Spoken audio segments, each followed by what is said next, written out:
va a haber clase. Pero este jueves va a haber clase. Sí, este Ya, jueves yo sí no va a haber podría clase estar. y paso. ¿Usted no puede? Ajá, porque tengo un evento en Manta. Yo soy Ah, músico, ya. entonces tengo un show allá. Listo. Entonces, que me lo recuerden sus compañeros para justificarle, ¿sí? Ok, doctora, muchas gracias. Gracias. Entonces, Rubén, Presente. Presente. ya, Rubén, gracias. Buenas noches. Valeria Crespo, ¿ella está asistiendo, está retirada o es que hoy no vino? Sí está asistiendo. Ya.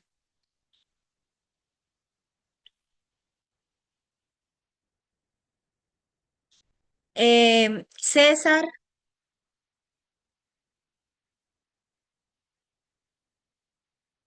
¿no está? Amarilis, Presente. Guerra, Doctora, doctora César sí está asistiendo. De pronto hoy no se va a ya, conectar, pero él sí asiste. ya, gracias, porque eso es bueno porque aquí hay opción de retirado y saber que esté retirado para marcar, ¿ya? Me aclaran, por favor, les voy a agradecer. Emily Presente, Medrano, doctora. Presente. gracias, Emily. Buenas noches. Melanie Moreira, Presente. buenas noches. Alicia, Presente. Buenas noches. buenas noches. Génesis Vázquez, Presente. buenas noches. Sandra Vélez,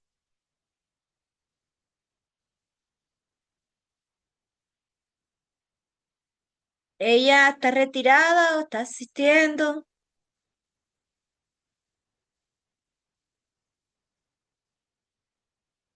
Por favor, alguien que me comunique si ella es retirada. ¿No?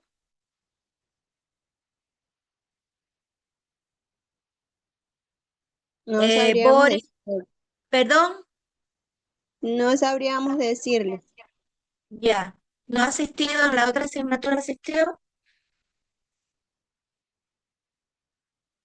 No le recuerdo, pero por eso le digo, no sabría decirle. Ya, gracias. Yo le pongo aquí inasistencia por si acaso. Boris,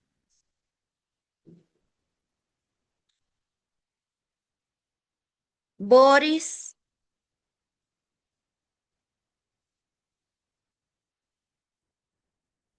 Ney, Agustín Vera, Presente, buenas noches. buenas noches. Jimmy,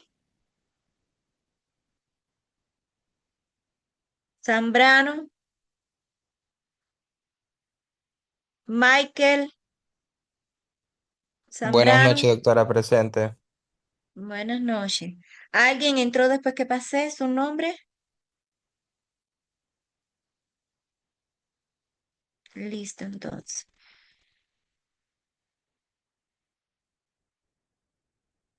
Bien, vamos entonces a nuestra clase del día de hoy, ¿ya? Déjenme entonces compartirle un momento. Déjenme a ver que está lenta el internet mío.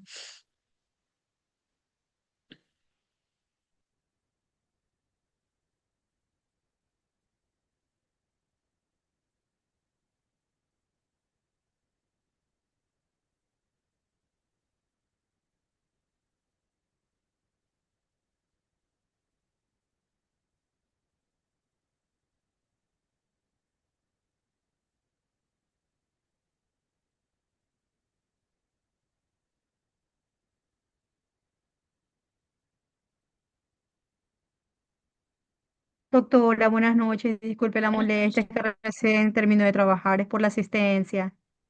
Ah, usted no le puso Susana. resistencia. No, es No, que recién me voy a conectar, Susana. ya, déjeme buscarla aquí. Un momento, Gracias, doctora.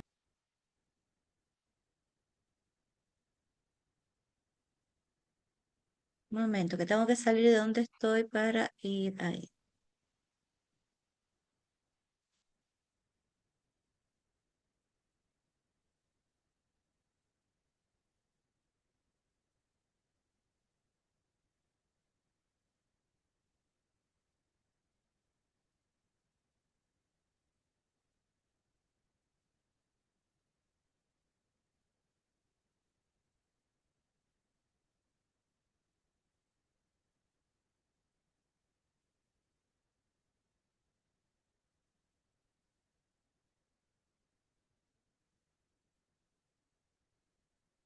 A ver, espérense. Es que cuando lleva un momento se va el listado. A ver, ¿cómo se llama usted? Perdón, su nombre.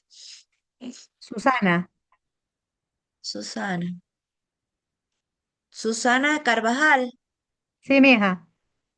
Ya, listo. Bien, vamos a comenzar compartiendo. Ustedes me avisan si ven ya.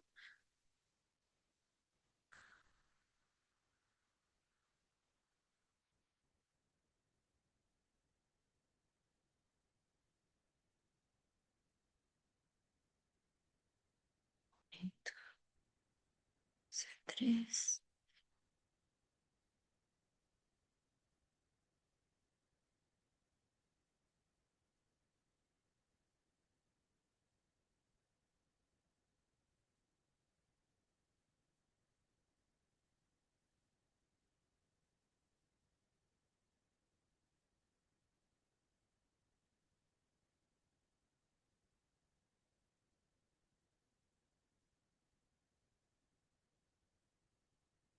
Me avisan cuando la vean completa, ¿sí?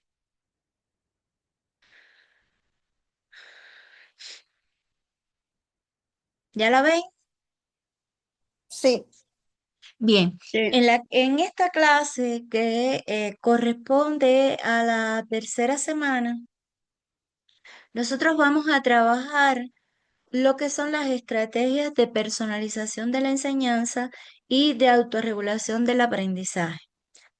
Y vamos a ver entonces también dentro de este tema, vamos a trabajar con la evaluación como proceso educativo inclusivo. Vamos entonces a comenzar porque nosotros para trabajar desde un aula inclusiva tenemos que trabajar en las clases teniendo en cuenta tres aspectos fundamentales. En estos aprendizajes nosotros tenemos que ver los contenidos y dentro de los contenidos tenemos que trabajar los contenidos eh, conceptuales que va hacia los conocimientos. Pero también tenemos que ver aspectos que tienen que ver con lo procedimental, no solo los aspectos conceptuales, sino los procedimentales que van hacia el saber hacer, ¿verdad? Si bien el conocimiento va al saber, a lo disciplinar, interdisciplinar y todos los aspectos del que la persona tiene que saber, que incluye todos los aspectos teóricos, principios, en las habilidades también necesita del saber hacer. Y ese saber hacer implica todo lo procedimental, que es el desarrollo de habilidades, de destrezas y de capacidades, ¿verdad? Ahí va, tiene que ver todo cómo nosotros desarrollamos la creatividad, el pensamiento crítico, la comunicación que se establece en esos aprendizajes y también el por qué no el aprender a colaborar con otros. Y en cuanto a lo actitudinal, ¿verdad? Que lo actitudinal va a llevar también cómo nosotros nos comportamos y cómo nos comprometemos con ese aprendizaje para después implicarnos en la sociedad, porque el hombre en la escuela es el espacio básico de socialización. Y ahí tenemos aspectos importantes que es cómo nosotros eh, nos implicamos y nos comprometemos, el saber ser como persona y también el saber convivir con los demás, ¿verdad? Y ahí ponemos en eso actitudinal la conciencia, la curiosidad, la valentía, la resiliencia, la ética, el liderazgo y otros elementos que desde el punto de vista actitudinal también tenemos que saber desarrollar. Pero es importante que esos tres elementos que conforman lo que es el aprendiz del siglo XXI, ¿verdad? Y cómo se aspira a que sea ese aprendiz teniendo en cuenta, interrelacionando estos tres aspectos o estos tres pilares tan importantes, que es el saber hacer y el saber ser y convivir con los demás. Nosotros, para poder ir viendo si se va logrando cada uno de estos aspectos, cada una de estas dimensiones del ser humano, esferas de la personalidad del ser humano que implica lo cognitivo, lo procedimental y también lo actitudinal. Es importante ir viendo cómo vamos marchando en esto y para eso tenemos que desplegar el desarrollo del metaaprendizaje, ¿verdad?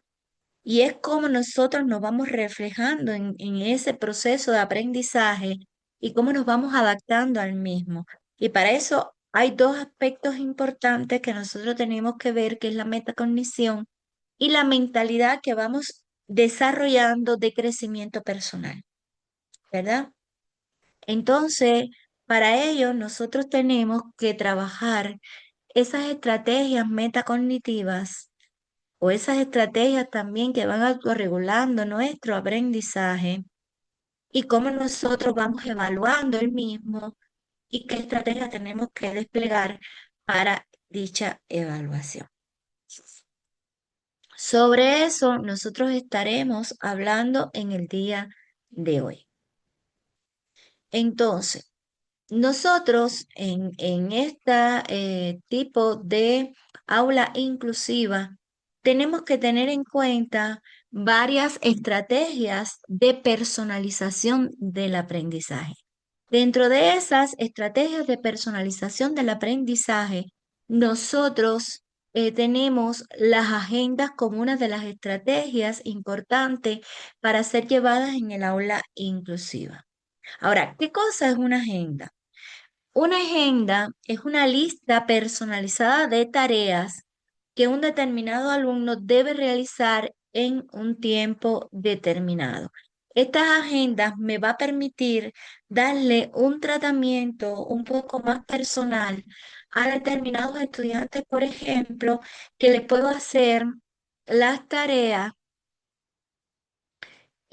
un poquito más desarrolladas para que él comprenda un poquito más la actividad que tiene que realizar.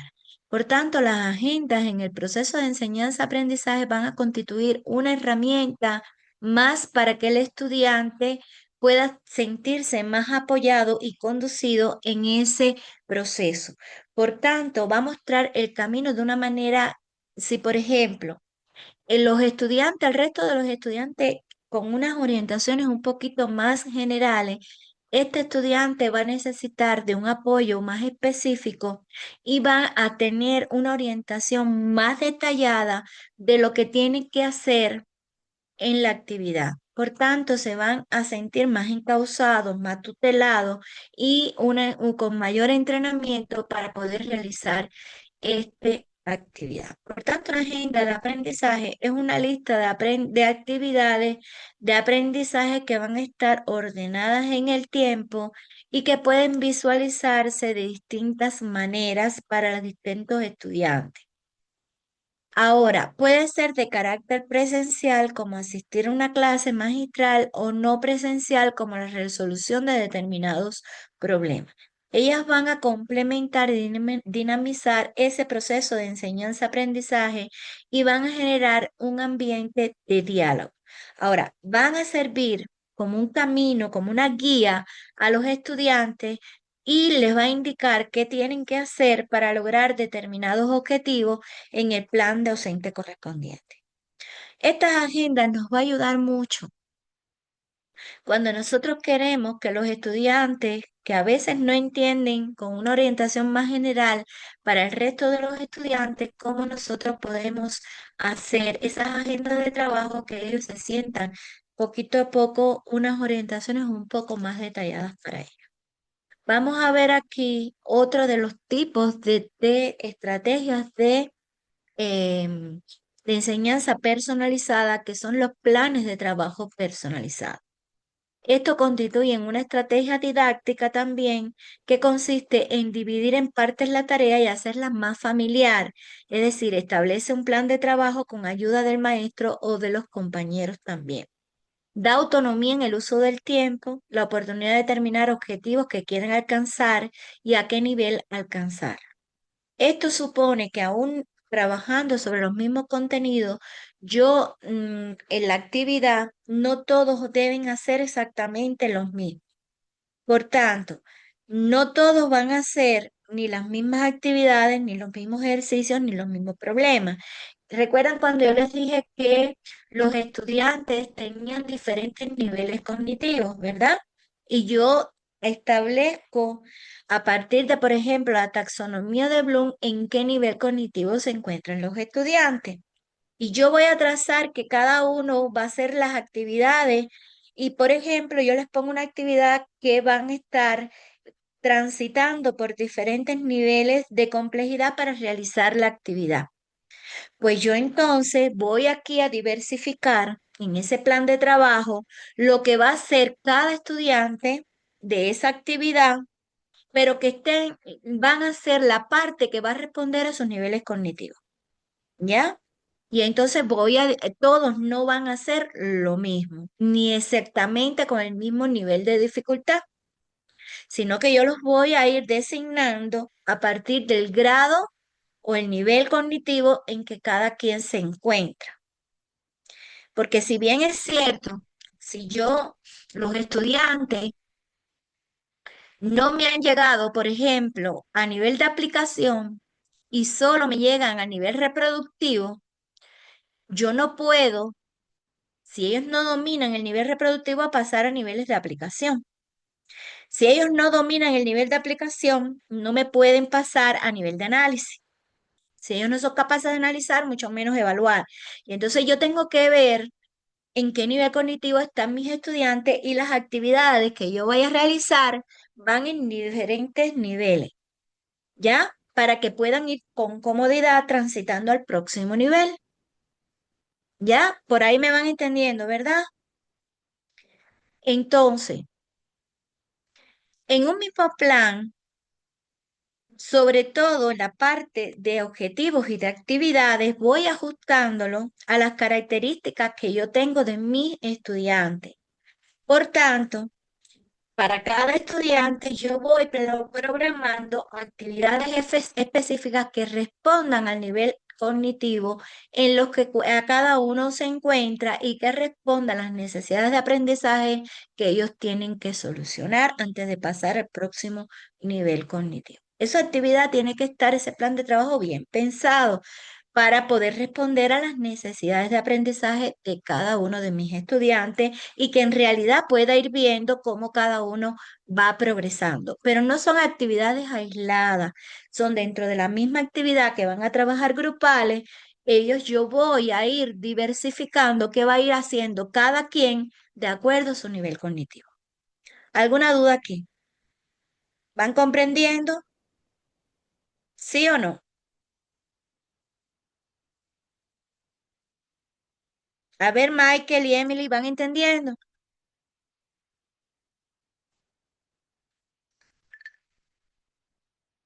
Susana. Hola doctora, ¿cómo está? Buenas noches. Buenas Sí, noches, justamente lo Jorge. que pide es que dentro de las actividades que programemos las tengamos pensadas para el aula diversa y justamente pueda incluirse e intentar que sea una actividad que la puedan hacer todos los estudiantes. Exacto. No es la misma actividad para todos, pero todos es, por ejemplo, sobre el mismo tema que van abordando y van transitando la actividad desde un menor nivel de complejidad a un mayor. Entonces, en mi plan de trabajo yo le pongo actividades propias para esas primeras actividades o esa primera parte de la actividad que tiene menor nivel de complejidad hasta que yo voy destinando esos planes de trabajo para los alumnos, por ejemplo, que sean alumnos con altas capacidades, que entonces llevarán a un nivel de creatividad, ¿verdad? Y entonces esa misma actividad yo voy transitando de menor nivel de complejidad a mayor y los planes de trabajo de los estudiantes están también quienes me van a hacer esas actividades con menor nivel de complejidad hasta los que me van a hacer los de mayor nivel de complejidad. Entonces van a participar todos en la actividad, pero cada quien a partir de las necesidades que pueden resolver, ¿ya? En esa actividad. Ahí me entendieron bien. Entonces, vamos ahora a los contratos didácticos. Los contratos didácticos se consideran como una variante de los planes de trabajo, ¿ya? Pero aquí tienen en cuenta que es una metodología que pretende que las normas implícitas sean sustituidas por normas explícitas y un control del docente por la autonomía del alumno. El objetivo fundamental es ir logrando esa autonomía en el alumno. Entonces, hay que ver las condiciones para su éxito. Tiene que ser con una aceptación mutua y libertad de decisión de los estudiantes.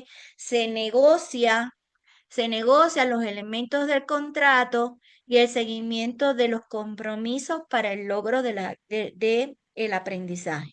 Son aquellos que van a organizar situaciones de aprendizaje en las que existe un acuerdo negociado con el fin de alcanzar el objetivo, ya sea cognitivo, metodológico o de comportamiento. En un contrato debe recogerse por escrito a qué se compromete cada uno de los participantes, el resultado final que se espera, los medios que se disponen y el programa previsto para llevarlo a cabo. Por tanto, se necesita que en esos contratos didácticos haya un convenio entre nosotros y los estudiantes. Y entonces ahí vamos viendo qué pretendemos que el estudiante logre. Y el estudiante tiene que estar de acuerdo con el cumplimiento de eso tanto a mediano y a largo plazo, ¿verdad? Y qué resultados yo quiero que él logre y qué aprendizaje él logre. Y él tiene que estar de acuerdo, se negocia y se firma dicho contrato. ¿Conocen eso, verdad? ¿Lo han utilizado? ¿Han utilizado dicho estrategia personalizada o nunca lo han utilizado? Puede ser que haya un estudiante que tenga un mal comportamiento y no está avanzando en el aprendizaje, ¿ya? Por descuido, porque no quiere cumplir, ha incumplido en otras ocasiones. Y hacemos ese contrato donde él se compromete y se negocia cómo se va a trabajar para que él mejore su aprendizaje y cumpla con las actividades de aprendizaje y obtenga tales resultados. Y se firma el convenio, ¿ya? El contrato didáctico. ¿Ustedes han trabajado así con algunos estudiantes o nunca lo han utilizado? Quiero escucharlos, a ver. Eh, A ver, Susana, ¿qué me ibas a comentar? eh, con el audio. ¿Ahí me escucha? Sí, ahora te escucho. Ya, ahí sí. Realmente muy pocas veces se utiliza esa estrategia en las escuelas. Más se ven en los colegios cuando los estudiantes tienen un déficit bajo de aprendizaje. Ya voy. Se hace bueno, el padre de familia se acerca a la institución para que el estudiante se quede un día determinado en la institución para que se pueda nivelar si el estudiante tiene rojo, por ejemplo, en una asignatura. Pero en las escuelas no he visto, doctora. Más se da en los colegios. Ya. Pero bueno, ya vi, sí se puede utilizar. Ahora, los contratos didácticos, ¿ya? En estos contratos didácticos que habíamos hablado ya, hay elementos que, por ejemplo, en el caso de que los niños sean muy pequeños, se puede trabajar con el consentimiento de los padres, ¿ya? Entonces, se firmarían los padres para que puedan ir responsabilizando el alumno y que el alumno vaya tomando cierta autonomía por su responsabilidad ante el aprendizaje. Entonces, ¿qué importancia tienen estos contratos? Que, por ejemplo, promueven autonomía y responsabilidad en el alumno. Si el alumno no había creado la suficiente responsabilidad, a veces incumplía con el trabajo, con el aprendizaje, bueno, se va poniendo como responsable al estudiante de que él vaya cumpliendo y porque hizo un contrato, él tiene que cumplir. Mira, usted lo firmó, usted tiene que cumplir. Va a incrementar la motivación y la implicación por su aprendizaje y también por la toma de decisiones. Va a estimular la actividad del alumno en el proceso de enseñanza-aprendizaje. También permite que el estudiante pueda ir respondiendo a sus necesidades y a los intereses. Mira, aquí todavía esto no se ha resuelto, pero si nosotros hacemos dichas actividades, estas actividades van encaminadas a que tú vayas mejorando en el aprendizaje. A ver, Boris, Hola, doctora. Sí, ¿me escucha? De sí, pronto puede ser, no sé si manera de ejemplo, yo le he topado con el tema muchas veces de la asistencia, por ejemplo, digamos un estudiante que bien, incurre mucho en inasistir, se llega a un tema, a un contrato, esto suele pasar y se dice, bueno, no llegaste a tener, tuviste una gran cantidad de faltas, sin embargo, te vamos a enviar a que hagas un proyecto, a que prepares un video de un tema, a que prepares una infografía y de esta manera el estudiante puede hacer un alcance de los conocimientos y evidenciarlo de pronto de esa muy manera. bien. Claro, también hay múltiples formas de yo hacer contratos didácticos y con propósitos diferentes. Incluso si los estudiantes, vamos a pensar que yo quiero aumentar el nivel crítico valorativo de los estudiantes, por ejemplo. Y yo estoy viendo que ellos no se implican mucho en eso. Mi grupo tiene esa característica, es un grupo apático a veces por el aprendizaje, a veces no se implican en el aprendizaje. Yo quiero ganar eso en ellos. Fíjense, incluso que me están asistiendo o son estudiantes no que tengan tanta dificultad en el aprendizaje, pero no se implican tanto, a veces no se los veo muy motivados por mi asignatura y yo quiero lograr eso en ellos. ¿Ya? Y yo quiero entonces, y lo logro con ese contrato didáctico. Y el contrato didáctico entonces va encaminado a que ellos logren esa motivación por el aprendizaje, que de verdad identifiquen cuáles son sus necesidades de aprendizaje, qué les va faltando, y ellos se vayan implicando un poquito más. Es decir, yo puedo utilizarlo por múltiples motivos y múltiples objetivos, ¿ya? Quiero lograr más motivación, quiero lograr más implicación. Son, permiso un momento. Apaga ahí porque no. Sí.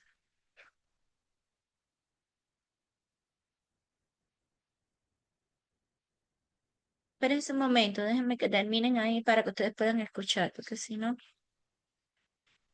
Sí, sí funciona. Mm. Vamos a esperar, ¿ya?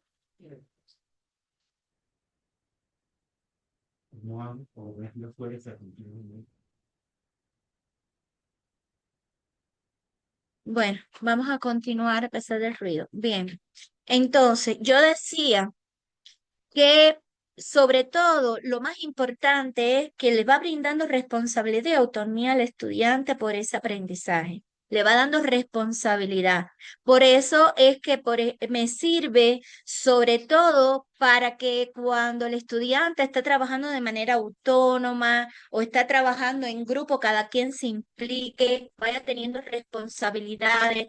Es una estrategia que me va ayudando mucho a ir logrando niveles de autonomía y de responsabilidad en los estudiantes. Puede ser estudiantes que yo los estoy identificando, que no se implican, que no se responsabilizan, pero puede ser que yo quiera lograr un mayor nivel cognitivo en los estudiantes en general o en un estudiante en específico que veo que se me va quedando atrás o que no está participando o no está asistiendo, como dice Bori, y lo quiero nivelar para las clases perdidas. Puede ser estudiantes que yo quiero que ellos ganen en autonomía.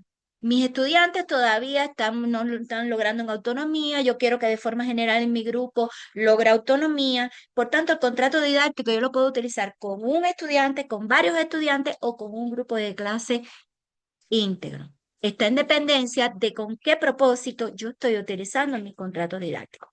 Pero generalmente va a llevar procesos de democratización donde yo estoy implicando al estudiante en la toma de decisiones de lo que vamos a hacer en un proceso de enseñanza-aprendizaje, por ejemplo. Entonces, eso va a permitir de que él se siente implicado porque me están escuchando mis criterios, estamos dando la clase, las próximas clases van a ser a partir de lo que yo he dicho que los temas que me nos interesan, y eso va logrando implicación en el estudiante. El estudiante a partir de los temas que necesita o que les interesa, se hace una negociación y las próximas clases van a ser a partir de las propuestas que ellos han dado. O por ejemplo, esto va a permitir que ellos vayan autorreflexionando sobre lo que van aprendiendo también en dependencia de cómo yo establezca los convenios de trabajo. Por tanto, esto me va ayudando mucho a que el estudiante se sienta que está teniendo en cuenta sus opiniones. También estamos enseñando al estudiante a que ellos utilicen procesos democráticos también para que ellos autoevalúen, desarrollen pensamientos, en fin, según el objetivo que yo persiga en esos contratos didácticos, que ya les repito, puede ser con uno, con varios estudiantes o puede ser en todo un grupo clase. Está en dependencia de mis intereses, de lo que yo quiero alcanzar con esos contratos didácticos. Ahora, vamos a ver aquí cómo yo hago ese proceso de elaboración del contrato. Primero me trazo los objetivos, precisar la finalidad que se persigue con el uso del contrato didáctico. Luego, ¿cuál es la metodología que se va a utilizar? ¿Qué aprender? ¿Cómo ellos van a aprender? ¿Cómo demostrar que ellos han aprendido? ¿Y cómo se va a evaluar esa calidad del aprendizaje? Luego, ¿cómo va a ser la evaluación? Voy a decidir qué evidencia que demostrarán que se ha alcanzado con los objetivos. Como bien dice Bori, en el caso de que sea un estudiante que no me ha asistido por X motivo, entonces cómo él va a evidenciar, cómo él va a trabajar de manera autónoma para nivelarse por todas esas inasistencias y las evidencias de cómo yo le voy a evaluar y cómo él me va a evidenciar que ha aprendido realmente. Los recursos, seleccionar los recursos didácticos que se van a ofrecer al alumno para que él de manera autónoma pueda ir trabajando, por ejemplo. Entonces, hay varios tipos. Contratos de recuperación, como decía Bori, y entonces va a ser de negociación individual, va a ser de resolución de conflictos cuando tengo un problema, un alumno con problema de conducta, etcétera, y entonces, o conducta de un alumno o problemas que he visto, por ejemplo, en el aula, conflictos que existen de relaciones interpersonales en el aula, yo quiero resolver eso, y entonces hago, por ejemplo, uno grupal, ¿ya? O de un grupito, veo que un grupito tiene un liderazgo negativo y que está, por ejemplo, ¿cómo decir? Influenciando en el grupo y yo quiero llamar a ese grupito para ver si yo logro que esa influencia del liderazgo negativo se convierta en un liderazgo positivo y yo quiero lograr que esos estudiantes en vez de líderes negativos se conviertan en líderes positivos en el aula. Y entonces yo elaboro ese contrato con los estudiantes. También un contrato de proyecto individual o grupal, también es otro tipo de contrato didáctico. Contrato de evaluación individual también es otro tipo. Y el colectivo clase que se establece para el aula y luego cada miembro también puede, yo quiero, bueno, establecer condiciones didácticas de aprendizaje en mi asignatura.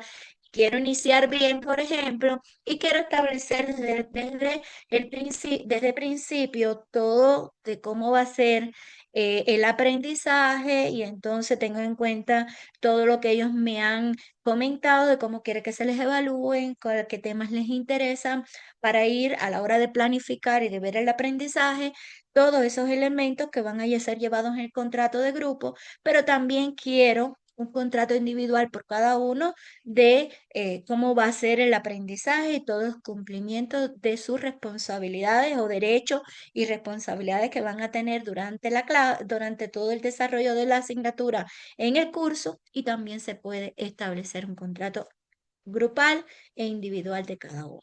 Eso también se puede llevar a cabo. Ahora, ejemplo de contratos didácticos. Para poder trabajar en grupo de manera correcta, es imprescindible que tomemos una serie de acuerdos y que lo cumplamos. Estos acuerdos son: saber respetar las opiniones de los demás, ayudar a cualquiera de los integrantes del grupo si le cuesta comprender algún aspecto del trabajo, no ponerse nervioso ni levantar la voz si alguna cosa sale mal, debe volver a realizarse. Con el fin de conseguir que todos los miembros del grupo participen, debe repetirse el trabajo. Hacer las cosas de manera ordenada. Las discusiones con los integrantes del equipo deben hacerse tranquilamente y sin alterarse. Cuando la profesora deba hablar con alguien desde afuera de la clase, se debe bajar un poquito la voz y se debe organizar bien el trabajo y el tiempo para desarrollar las actividades. Entonces, y la firma de los implicados en el contrato didáctico. Eso es un ejemplo de contrato didáctico bien sencillito, ¿ya? Que ustedes pueden hacer. Ahora, vamos ahora. ¿Alguna duda aquí con los contratos didácticos? ¿Se comprendió bien? ¿Se Sí, comprendió? doctora.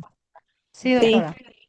Muy bien. Entonces, hemos visto algunas ya de estrategias que pudiéramos utilizar para personalizar el aprendizaje. Pero muy bien, como nosotros habíamos dicho, que ya sea que vayamos a desarrollar en todos los aspectos, teniendo en cuenta el aprendizaje que hay que desarrollar desde lo cognitivo, lo procedimental y lo actitudinal, tenemos que ver en ese aprendizaje cómo tenemos que utilizar varias estrategias de autorregulación del aprendizaje.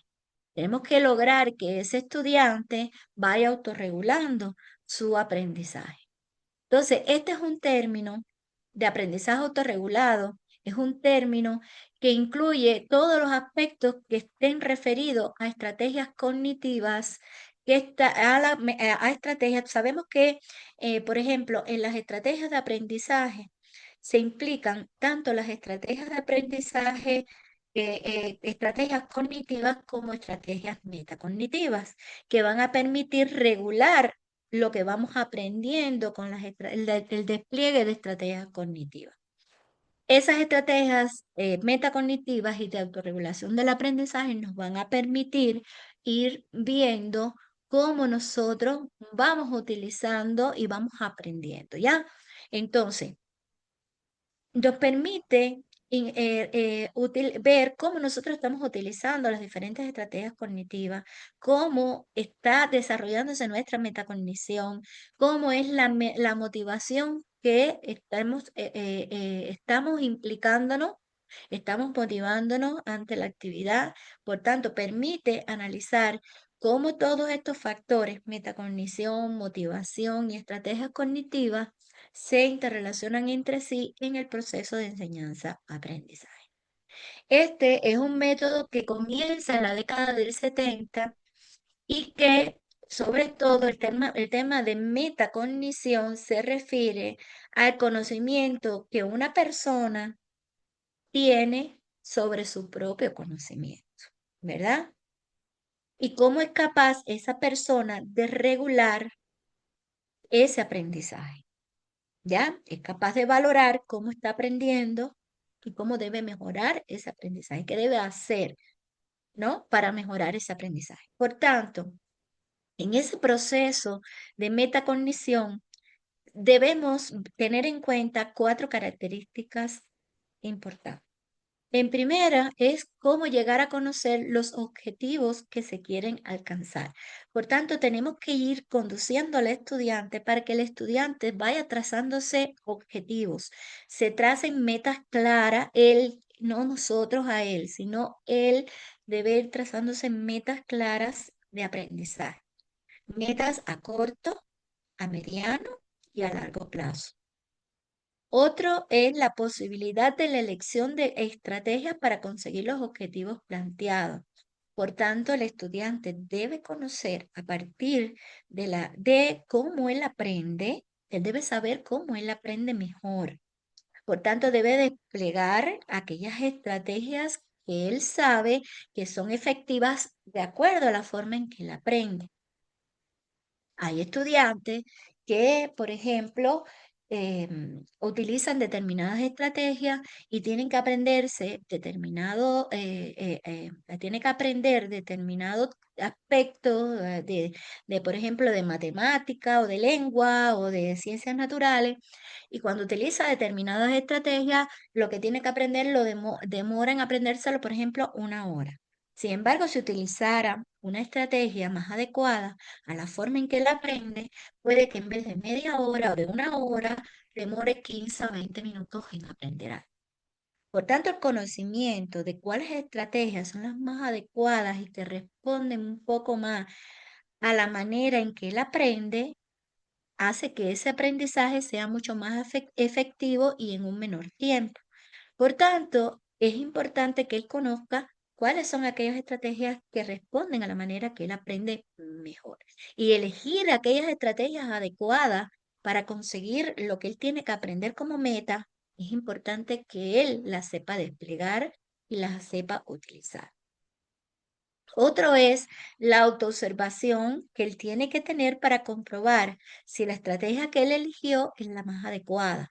En caso que él monitoree su aprendizaje y vea que no está avanzando como él quiere, no está logrando los aprendizajes como él quiere, él tiene que hacer un proceso de valoración de qué está pasando y reestructurar y utilizar otras estrategias si las otras son más efectivas que la que él estaba usando porque no está logrando los resultados que él en el proceso quisiera lograr con una mayor eficacia, ¿ya? Ahora, en cuanto a otro de los aspectos es la evaluación de los resultados. Él necesita saber hasta qué punto él ha logrado esos objetivos. ¿Qué le fue faltando a ese aprendizaje? ¿Qué le falta por lograr? ¿Cómo lo puede lograr alcanzar y de qué mejor manera lo puede lograr? ¿Qué estrategias puede utilizar si estas no fueron más tan efectivas? ¿Qué otras pudiera utilizar que sí pueda lograr la efectividad que él necesita? ¿Ya? Ahora, ¿hasta aquí dudas? ¿Van entendiendo? ¿Alguna pregunta? ¿No hay preguntas? Bueno, entonces vamos a ver aquí. Por ejemplo, Bandura habla de la autorregulación y él sugiere 3 pasos importantes. Una es la autoobservación, cómo nos vemos nosotros mismos, nuestro comportamiento y cómo. Hay otro elemento que hay que tener en cuenta y guiar al estudiante para que tenga una metacognición adecuada. Muchas veces el estudiante tan malo es que tenga, por ejemplo,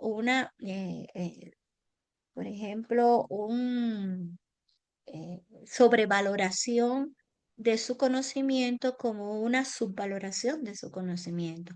Tenemos que ir guiando al estudiante para que sepa hacer un juicio que sea adecuado de su aprendizaje, ¿ya? No se sobrevalore ni se subvalore tampoco. Entonces hay que ayudar. Cuando se subvalora, hay problemas con la autoestima, con la seguridad. Nosotros tenemos que ir viendo los estudiantes que se subestiman, otros que se sobreestiman, porque el que se sobreestiman No va a ser una persona reflexiva que va a comprender en dónde están sus dificultades. Va a pensar que no tiene dificultades y que no tiene que mejorar en nada. Y eso es, hay un problema de metacognición ahí. Allá hay que enseñar al estudiante a que haga un juicio adecuado de su aprendizaje. Entonces, por tanto, en ese proceso de autoobservación es cómo nos vemos a nosotros mismos, cómo es nuestro comportamiento y cómo nosotros podemos a partir de eso mejorar, ¿ya? En cuanto al juicio, bueno, comparamos lo que vemos con un estándar determinado, comparar nuestros actos con otros tradicionalmente establecidos. Y según Bandura, la autorrespuesta, si hemos salido bien en comparación con nuestro estándar, nos damos respuestas de recompensa. Si no salimos bien, entonces nos daremos autorrespuesta de castigo. Esto era más bien un poquito más respondía al conductismo. Y sí es importante nosotros trabajar, ya hay muchas cosas que nosotros no trabajamos en esos sentimientos de orgullo, de vergüenza, de estigmatizar a los estudiantes. Y sí es importante ir trabajando que el estudiante sepa cuánto puede llegar en su aprendizaje. Es importante trabajar en este caso en cuanto a las potencialidades que tienen los estudiantes, hasta dónde nosotros podemos llegar al máximo con las potencialidades que pueden tener los estudiantes. Nunca basar a los estudiantes en el defecto, sino en sus potencialidades para resolver esos problemas o esas dificultades que van. No ponerle, por ejemplo, al estudiante diciéndole que él no va a poder, sino al contrario, lograr que el estudiante tenga seguridad en sí mismo. Entonces, en este proceso de autorregulación pueden haber varias fases. Una es la fase de disposición, orientación previa. Podemos hacer el análisis de la tarea que incluye el replanteamiento de la misma y una planificación estratégica de la tarea. Nosotros tenemos que ver, por ejemplo, cuáles son las metas a corto, mediano y largo plazo. Y en función de esas metas que nos hemos trazado, entonces empezar a planificar la actividad. En esa planificación de la actividad, bueno, cuáles son las actividades que vamos a hacer inmediatamente, después mañana, pasado, a partir. Si sabemos que hay niños con discapacidad intelectual, por ejemplo, o una discapacidad visual que a lo mejor le cuesta un poco de trabajo acceder, por ejemplo, a los materiales y necesita un poquito más de tiempo. Entonces, esa planificación, tenemos en cuenta los tiempos dentro de esa planificación en los tiempos que esa persona puede hacer. En caso de una persona con discapacidad intelectual, esas orientaciones en esa tarea, tenemos que particionarlo un poquito más y llevarlo a que él cumpla con esos objetivos y ponerle esa planificación según los tiempos en los que pueda hacer la actividad pasito a pasito, ¿ya? Ahora, en esa forma de planificación estratégica, a partir de conocer bien a los estudiantes y cómo ellos pueden planificarse para realizar la tarea, tenemos que tener en cuenta esa automotivación. Es decir, qué expectativas o ideas tiene ese estudiante sobre su capacidad de respuesta a partir de los desafíos cognitivos que nosotros le pongamos en esa actividad y de la complejidad de la actividad que tiene que hacer. Y eso tenemos que ayudar mucho a esa creencia de autoeficacia en los estudiantes. No es ponerle de que él no va a poder, al contrario, hasta donde él puede llegar, al máximo que puede llegar y que tenga una creencia de su autoeficacia adecuada, ¿ya? Entonces, a veces nosotros los docentes somos los que tenemos una idea adecuada en los estudiantes. Creemos que no es capaz de hacer y a veces no sabemos cuánto es capaz de hacer un estudiante. Por tanto, tenemos que ver nosotros también esa percepción que tenemos con cada uno de los estudiantes para lograr que él se autorregule adecuadamente. La fase de ejecución. Ya en la fase de ejecución tenemos que trabajar sobre el autocontrol del estudiante, donde tenemos que lograr que el estudiante mantenga la atención en la actividad, se preocupe por llevar a cabo las estrategias que ha planificado que va a aplicar para poder resolver la actividad, ¿ya? Y que estuvo planificada en la etapa anterior. La autoobservación. Aquí la autoobservación donde él podemos utilizar listas de cotejo, checklists, podemos utilizar varios instrumentos que él vaya chequeando cómo va avanzando en la actividad, si va funcionando las estrategias que va utilizando y los procedimientos que va haciendo para desarrollar la actividad y cómo él va monitoreando ese progreso, ¿ya? Y por último, la fase de autorreflexión, donde le va a permitir que él vaya autoevaluándose y va comparando sus resultados con los resultados esperados y va a autojuzgar sus resultados con referencia a atribuciones causales. Es decir, las causas de por qué yo no logré. A lo mejor no me esforcé lo suficiente, no busqué los suficientes materiales, no utilicé, por ejemplo, no monitoreé cómo iba mi aprendizaje o no fui lo suficientemente crítico a la hora de trabajar. Entonces, que vaya buscando las causas de por qué no fue logrando determinados elementos, ¿ya? Y la autorreacción que va refiriéndose a sentimientos de satisfacción o insatisfacción en relación con los resultados que logró. A veces quedarnos satisfechos si lo hicimos mal y nos quedamos satisfechos, está bien, hice lo que podía y no hago un proceso reflexivo de cómo yo puedo mejorar, el estudiante entonces no va a mejorar, ¿ya? Ese proceso reflexivo de cómo puede mejorar en un futuro a partir de qué hizo, en qué pudiera mejorar, cómo lo puede hacer mejor, si esto lo hice así, ahora si lo hago de esta manera, me sale mejor. Es importante que llevemos los estudiantes a esos procesos autorreflexivos, ¿ya? Y son importantes para la mejora de su aprendizaje. ¿Algo que me quieran comentar sobre esto? ¿Lo han utilizado en aula? A ver, alguien me comente si lo han utilizado con sus estudiantes.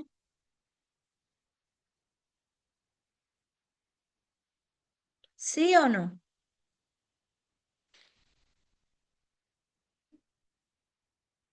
No, ¿No lo han doctora, no. utilizado? ¿No han utilizado? Bueno, ya entonces más o menos tienen una idea de cómo pueden hacer con los estudiantes para llevarlo a que ellos de manera progresiva logren ser autónomos y autorregulen sus aprendizajes. Fíjense que en las estrategias de aprendizaje, repito, están las estrategias cognitivas, que son las que despliegan para su aprendizaje, y las estrategias metacognitivas, que son aquellas que van encaminadas a que él logre estos elementos, ¿ya? Él logre trazarse metas, logre planificar sus actividades, cómo las va a realizar a partir de esas metas, logre monitorear en la fase de ejecución de las actividades donde construye esos aprendizajes, sea capaz de ir monitoreando cómo va avanzando el aprendizaje, el uso de estrategias y demás, y también haga un proceso final de autorreflexión donde él se autoevalúe en función de la mejora para próximas actividades, ¿ya? Eso es importante que se los enseñemos. A veces llegan hasta las universidades y no saben estrategias de autorregulación de aprendizaje, que es lo que lleva a la autonomía en ellos, ¿verdad? Entonces, vamos a ver aquí las características que deben tener. Déjame ver cómo ubico esto para que ustedes puedan ver. Como las características que deben tener sobre todo los estudiantes cuando son capaces de autorregularse. Bueno, a un estudiante que sabe autorregular su aprendizaje, en primer lugar, son conscientes de la utilidad del proceso de autorregulación. Conocen cuáles son sus capacidades, sus conocimientos, sus emociones y pueden ajustarlo para llevar adelante las tareas. Son estudiantes que no se frustran con facilidad, que enfrentan bien los desafíos cognitivos, son perseverantes en la realización de sus tareas, por ejemplo, y llegan a la meta. Supervisan la eficacia de sus métodos, concede gran importancia a la utilización de estrategias de aprendizaje y que estas estrategias estén adecuadas a las formas en que ellos aprenden. supervisan la eficacia de sus métodos y estrategias y responden a esta información de diversas maneras. Tienen motivos para implicarse en la puesta en marcha de procesos y también estrategias o respuestas autorreguladas.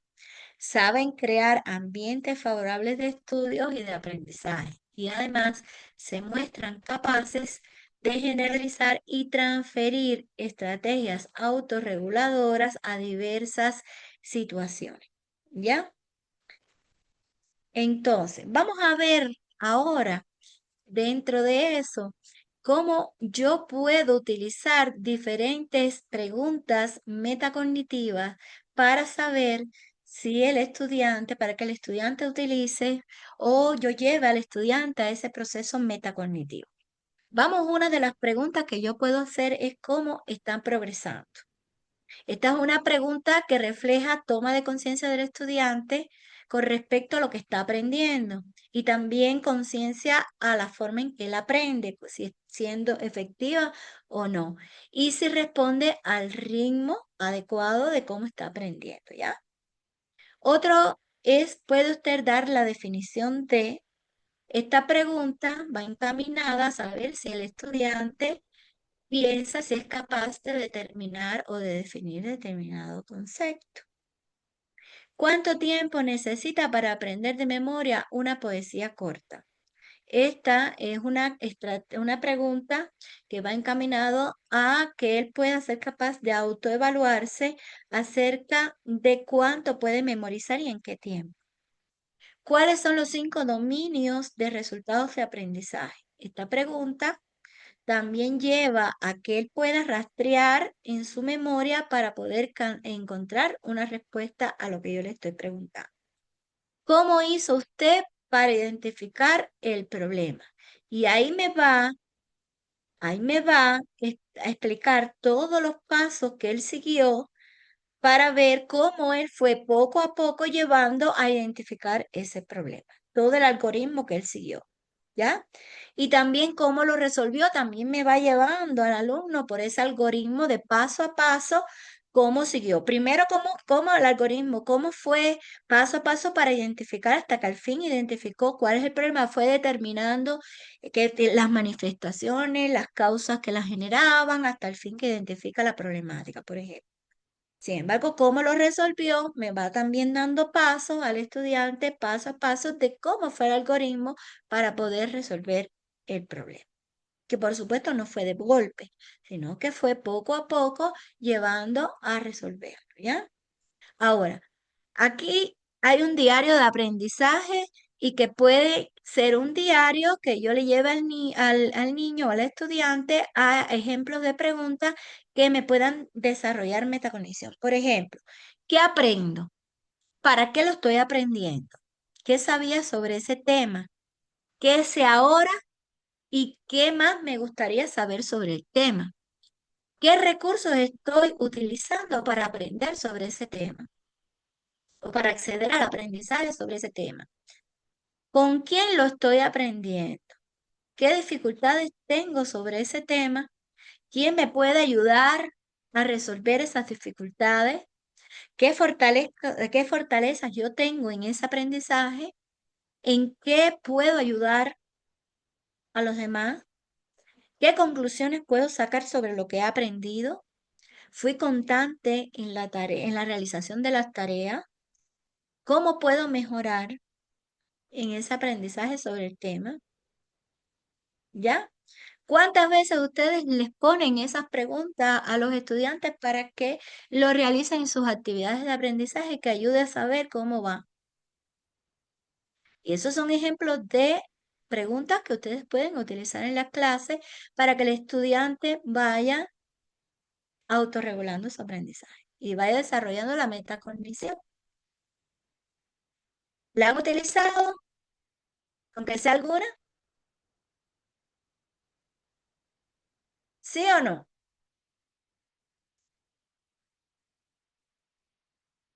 ¿No?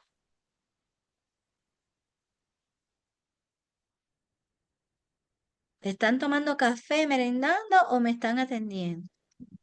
Yo sí estoy aquí. Ya, porque están calladitos.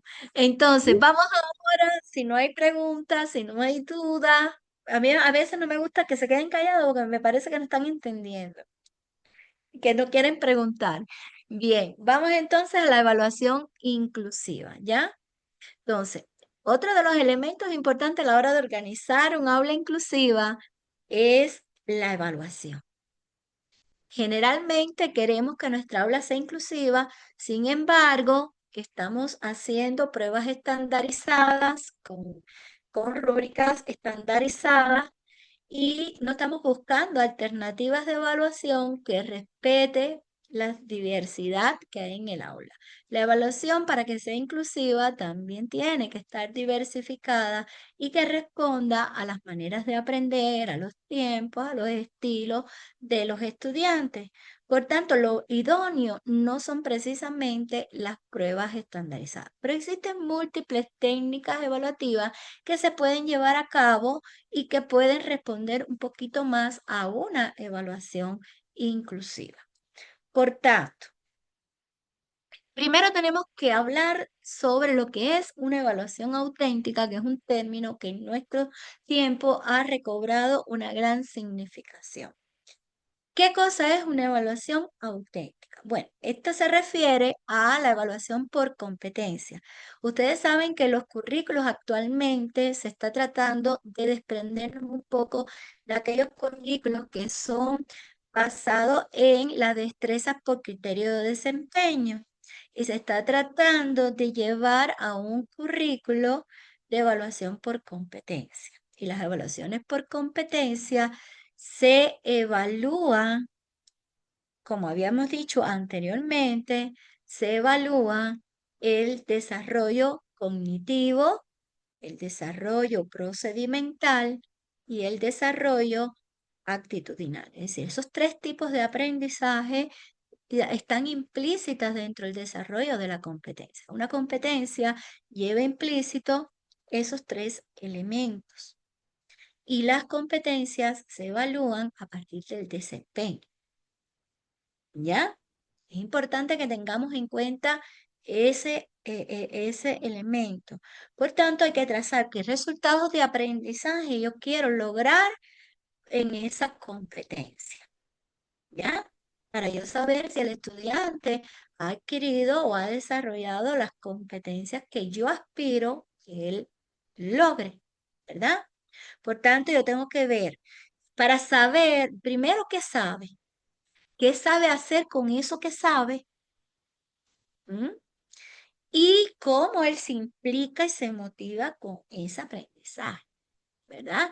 Eso es importante desde el punto de las emociones y todos los elementos que él, la ética, todos los valores y todos los elementos que en eso él está, eh, eh, él está demostrando. A ver, Boris.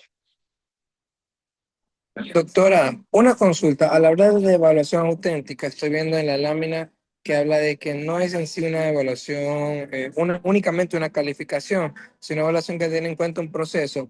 ¿Podría ser el tema de una evaluación auténtica cuando yo manejo lo que es un registro anecdótico, una lista de cotejos de pronto, como una ficha de que voy A ver, evaluando los parámetros que se ha alcanzado? claro, a ver, una evaluación no es calificación. La calificación es una parte de la evaluación y de un tipo de evaluación, ¿ya? Que es la sumativa. Pero la evaluación es más allá. Yo estoy observando el grupo y estoy evaluando el grupo. Se evalúa no solo los aprendizajes, yo evalúo el proceso de enseñanza-aprendizaje y me evalúo yo como docente. Acuérdense que las barreras pueden estar en mí también. ¿Mm? Y yo tengo que también autoevaluarme y ver qué está funcionando bien y qué no me está funcionando bien en el proceso. La evaluación es un poquito más allá, pero cuando yo voy al alumnado, lo que es evaluación de aprendizaje, yo tengo que tener implicar todos los tipos de evaluaciones que existen, ¿verdad?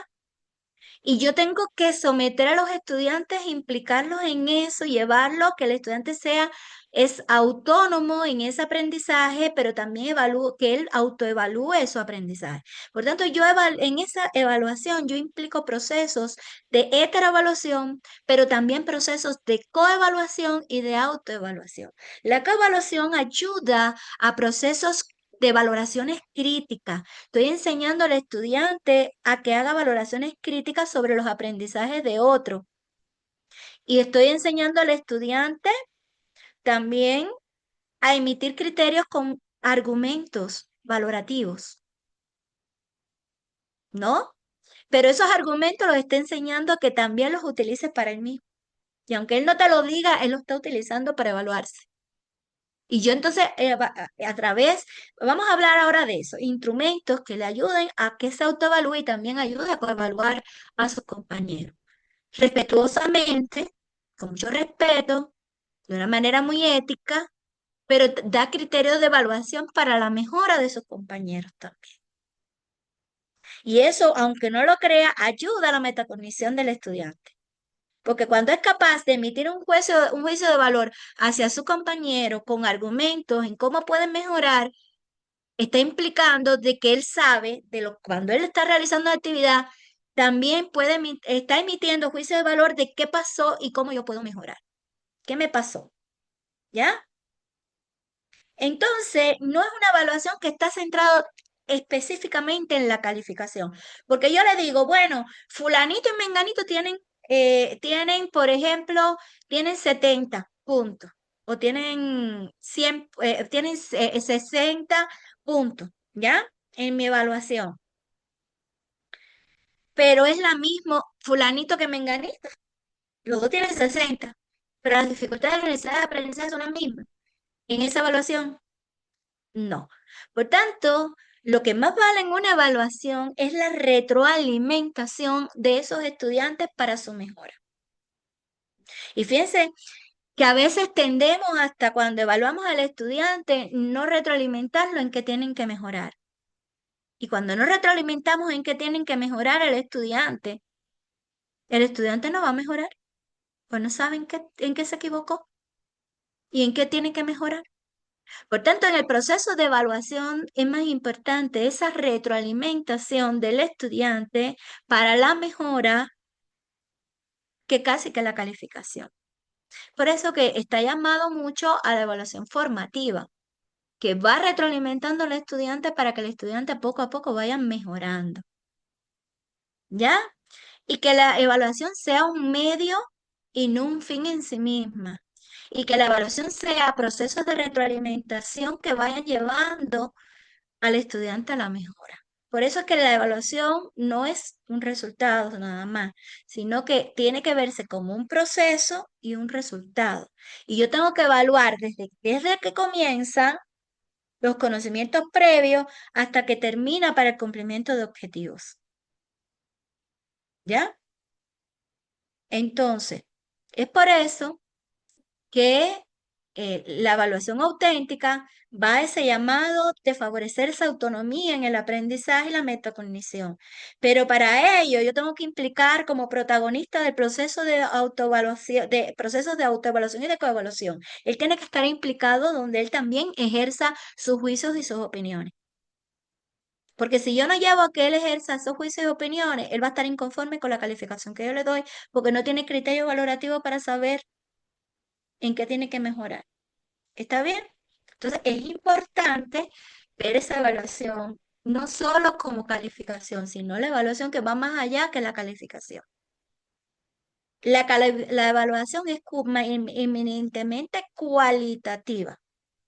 Yo otorgo desde el punto de vista cuantitativo para dar una calificación, pero lo que vale más es los criterios cualitativos de valor que yo voy a dar, en qué tiene que mejorar. Vamos entonces a ver esa evaluación, porque evaluamos como referente en el proceso de atención a la diversidad.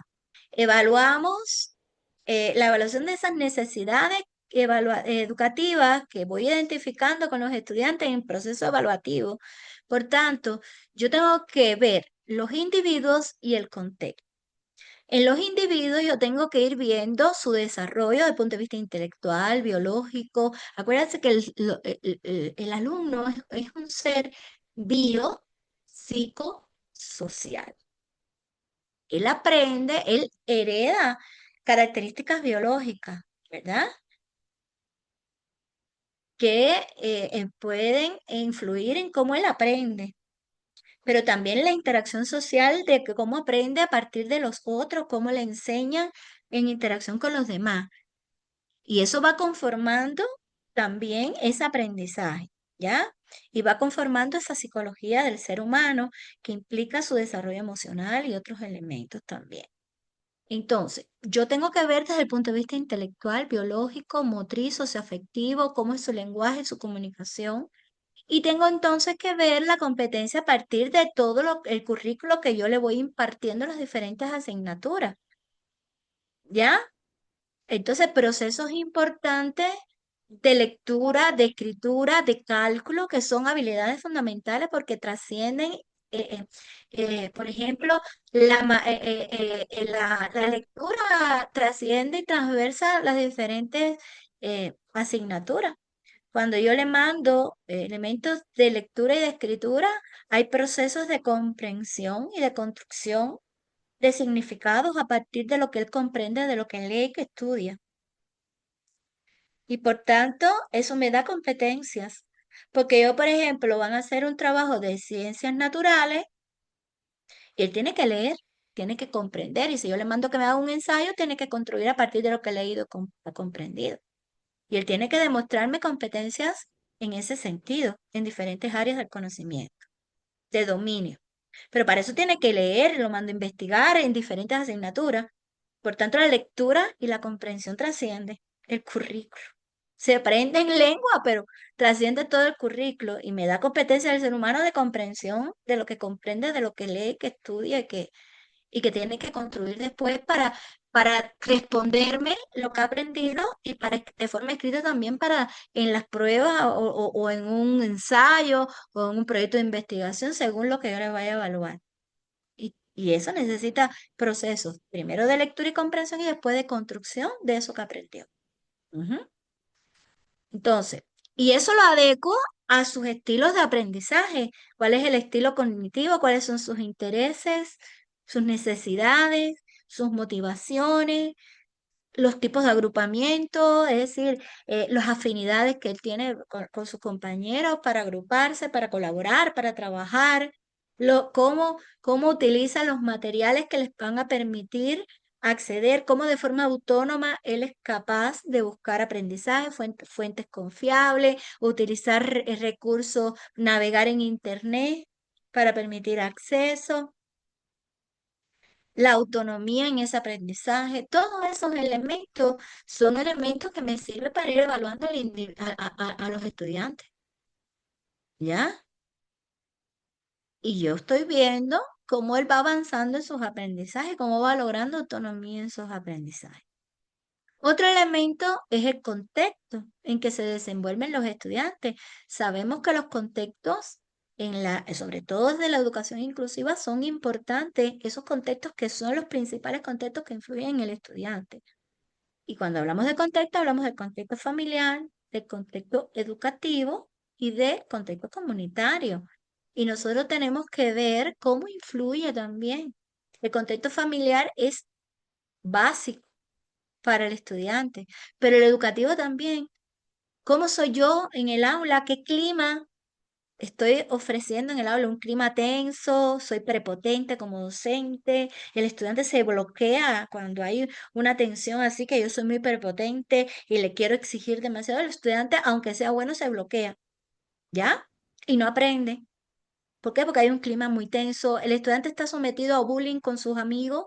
Hay conflicto. Yo también tengo que ver qué pasa en ese contexto escolar con el estudiante. Está sometido a bullying, se burlan de él, lo discriminan. ¿Qué está pasando que afecte su aprendizaje? ¿Estoy siendo yo la causa? ¿En qué tengo que trabajar mejor? Por tanto, el contexto escolar y el contexto sociofamiliar también es importantísimo tenerlo en cuenta. Por tanto, en el aula, bueno, los programas que se están llevando a cabo, las diferentes interacciones, que hay problemas de relaciones interpersonales en el aula, hay conflictos entre ellos, yo tengo que observar bien eso. Los métodos que se están utilizando son los más adecuados para que él aprenda, le está permitiendo ese protagonismo, están adecuados a las formas de aprender, etcétera, ¿ya? Entonces, en lo sociofamiliar, bueno, el alumno, si tiene la suficiente autonomía, las aficiones, las interacciones que hay en ese núcleo familiar, las expectativas que tiene la familia, a veces las expectativas, a veces tiene discapacidad y pudiera lograrse más y la familia no tiene muchas expectativas y dice, ay, pobrecito, él no va a poder, ¿ya? Y la misma familia es la que pone barreras, pero a veces somos nosotros, los docentes, los que le ponemos barreras. Por tanto, las expectativas, las actitudes, los recursos, a veces con familias que tienen bajos recursos, tampoco tiene acceso a muchos recursos y otros más. Bueno, ¿qué hacemos para tratar de que sea lo más equitativo posible y que el niño que no tiene mucho acceso a recursos, cómo podemos ayudar a que tenga esos accesos? ¿Qué posibilidades? ¿Cómo podemos una red de apoyo nosotros para que tenga esas posibilidades? Esos son elementos importantes que desde la evaluación nosotros tenemos que tener en cuenta. Vamos a ver aquí los tipos de evaluación que yo le estaba hablando a Boris hace un rato, todos los tipos de evaluación que yo puedo desplegar y algunas, perdón, ay, disculpe, algunas no son contradictorias con otras, ¿ya? Puedo ir combinándolas, diferentes clasificaciones de evaluación. Vamos a ver qué es, de acuerdo al momento, puede hacer esa evaluación inicial, la llamada, que también tiene la finalidad de ser una evaluación diagnóstica, ¿ves? Yo la puedo, bueno, esa evaluación inicial, yo evalúo cómo va el proceso y evalúo al final, ¿ya? Evalúo en los 3 momentos de la clase, por ejemplo, igual que al inicio de la asignatura, durante todo el proceso y una evaluación final de la asignatura. Ahora, por según la intencionalidad, puede ser diagnóstica, puede ser formativa y puede ser sumativa. La formativa no tiene por qué estar sometida a una calificación, pero sí es importante que tenga retroalimentación para la mejora. ¿Ya? La sumativa tiene una calificación, pero siempre tiene que tener retroalimentación, aunque tenga calificación, tiene que tener la retroalimentación de por qué 7 y en qué aspecto tiene que mejorar.